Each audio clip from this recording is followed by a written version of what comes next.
There's going to be no excuses from anyone on the planet. When I beat him, I have beaten the greatest pound-for-pound fighter on the planet right now. Your excuses are all finished. There's none. Don't look for them. Don't pick on them. I'll beat the #1 pound-for-pound on the planet. I'll be a champion of the world, and then we can start the aggressive. Say as well, like it's not small world. No, he's a big dude. You're like, there's no excuses. No, none whatsoever. When I beat Islam Makhachev and I win the world title, there will be no excuses from anyone anywhere on the planet. End of, done. They all look for something. They all want that claim of, oh, you know, it was this, it was that. No, it couldn't have been you.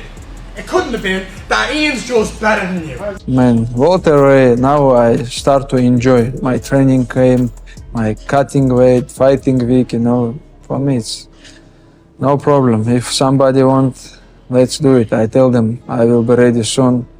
If White House, of course, I want to be in White House because there may be one and only we will make the fighting in White House. I want to be in history. Now I'm already make good money, which one I enough for my family, you know. And now I have everything before it's also not coming in my dream, you know. Now I just ready, you know. I training every day, still hungry, still fighting, still want to be champion.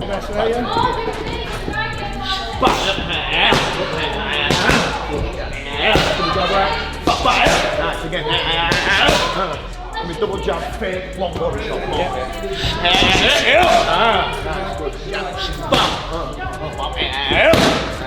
Yeah, that's strong, that. It's a fucking... It's a shame, man. You can't really do that. I can, it's just about trying to land Break ribs with that, man.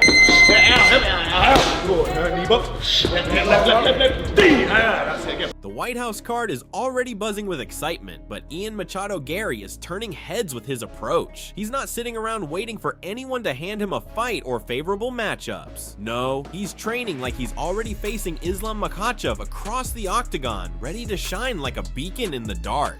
A skilled striker with the confidence to take on the most dominant presence in the lightweight division. If this fight makes it to the White House card, it won't just be a regular fight, it'll be a battle of confidence versus control.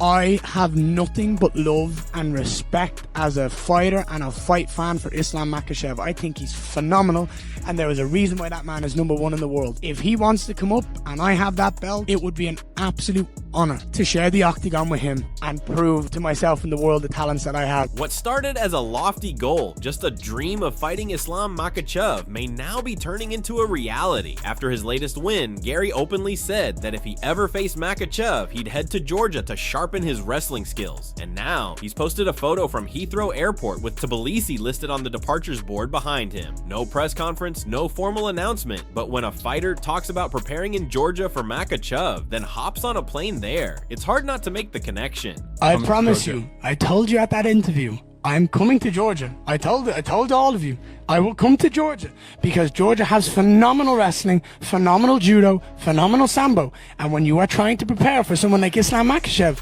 I'm going to need that. So Georgia, I'm holding to you guys. I'm going to need your help. So every southpaw wrestler, every guy that thinks he's going to be like Islam Makhachev, we need to find a place. I will see you there and I will call for your help. I promise you, I told you at that interview, I'm coming to Georgia. I told all of you, I will come to Georgia because Georgia has phenomenal wrestling, phenomenal judo, phenomenal sambo. And when you are trying to prepare for someone like Islam Makhachev, I'm going to need that. So Georgia, I'm holding to you guys. I'm going to need your help. So every southpaw wrestler, every guy that thinks he's going to be like Islam Makhachev, we need to find a place. I will see you there and I will call for your help. And why is Garry putting in all this work? Because he's not shying away from the challenge. He's diving straight into it. He's calling Makhachev the most dangerous fighter in the sport right now. The pound-for-pound king, the dominant two-division champion with suffocating grappling and near-perfect control. But this praise, it's not just empty flattery, it's a target. Beating someone of Makhachev's caliber doesn't just add a win to your record, it completely reshapes your legacy. And Garry believes he's the one who can make that change. Islam Makhachev is one of the greatest fighters walking the planet Earth right now. The #1 pound-for-pound fighter on the planet, a 2-weight world champion, former Sambo world and European champion. He's absolutely unbelievable at what he does. He is one of the most dangerous men walking the planet right now. When you beat Islam, it changes the way everyone in the world thinks about you, and I'm gonna do it.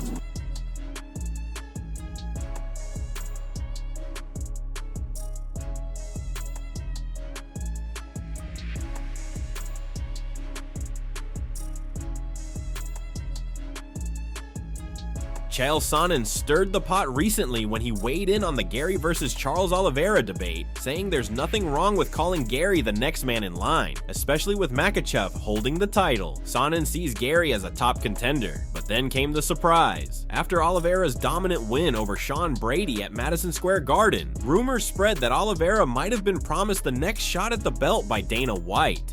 I like this theme, and there is nothing wrong with making a prediction that Ian Garry is next. There would be nothing wrong with making Ian Garry next. Ian Garry, for sure, is on the short list of #1 contenders, for sure.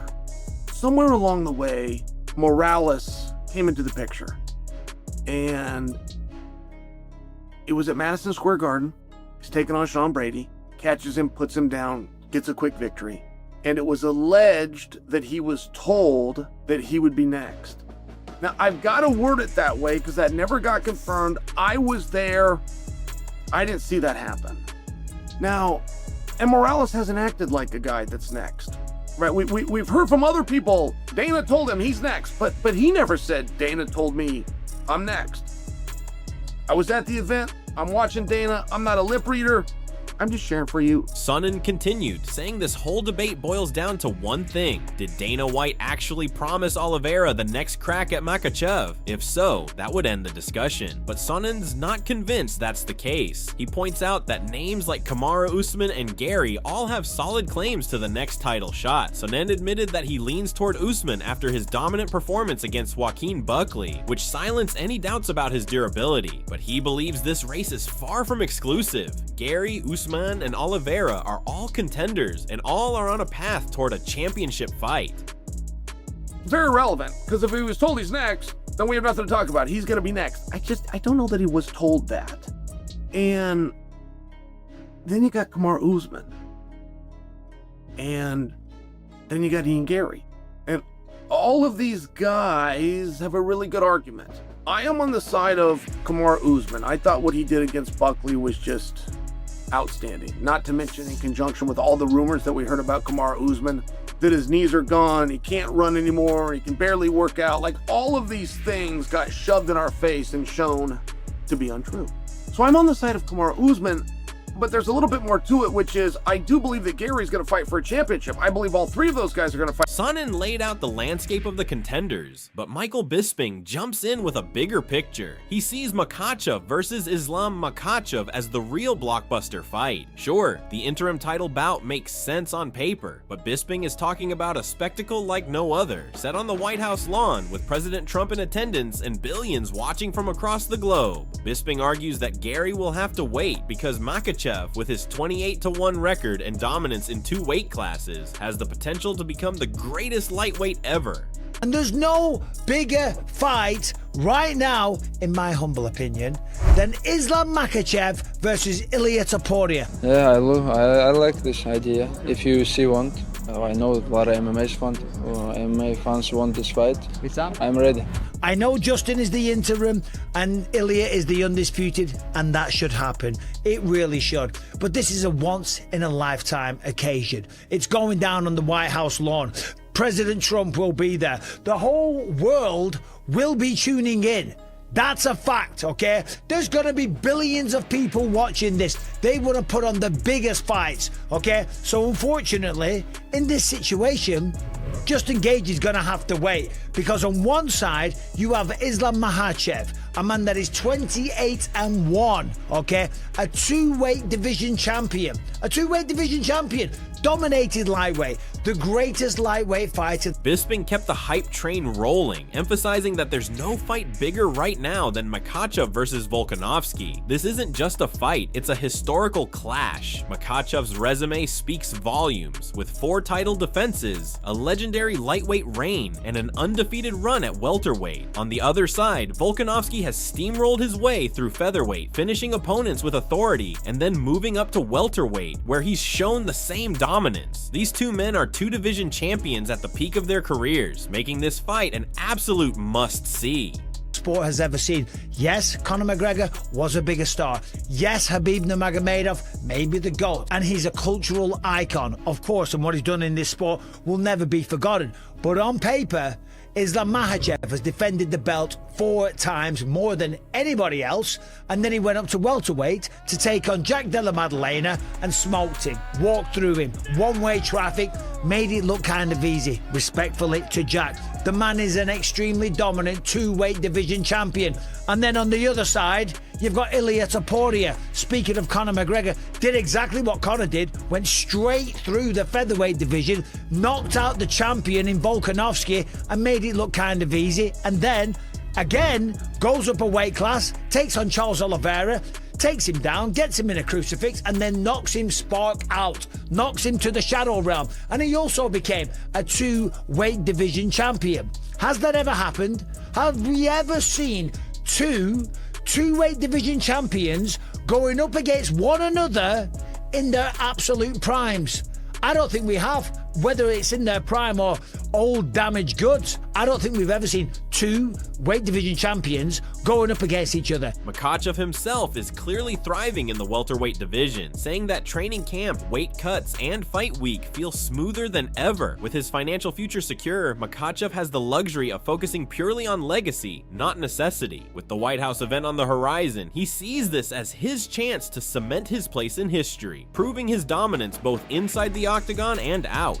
Man, welterweight, now I start to enjoy my training camp, my cutting weight, fighting week, for me it's no problem. If somebody wants, let's do it. I tell them I will be ready soon. If White House, of course I want to be in White House because there may be one and only we will make the fighting in White House. I want to be in history. Now I'm already make good money, which one I enough for my family, and now I have everything before it's also not coming in my dream, now I just ready, I training every day, still hungry, still fighting, still want to be champion. Beneil Dariush has a blunt take on how the fight could play out depending on the weight class. At lightweight, Volkanovski has a real shot with no brutal weight cut to worry about, making it a more level playing field. Dariush even leans slightly in Volkanovski's favor, but if Volkanovski moves up to welterweight, Makhachev's size advantage could be a game changer, tilting the odds back in favor of the champion. In other words, how the fighters handle the weight cut could be just as crucial as how they perform in the octagon. As far as fighting Islam, I just think there's a big size difference. Do you think they'll play a big factor? I think the fight at 155 would have been much better for Ilya. I think at 155, Ilya had a very good shot. At 170, I don't think so. At 55, I would have put it 50-50. If not, if anything, I would have probably favored Ilya because he doesn't have to cut a lot of weight. He's pretty strong for the division. He has massive punching power. He has great jiu-jitsu. He's in a good position. And if the fight goes into round 3, 4, 5, he's going to be the fresher guy because he's not cutting weight. But at 170, it's a massive weight difference, and Islam doesn't have to cut weight.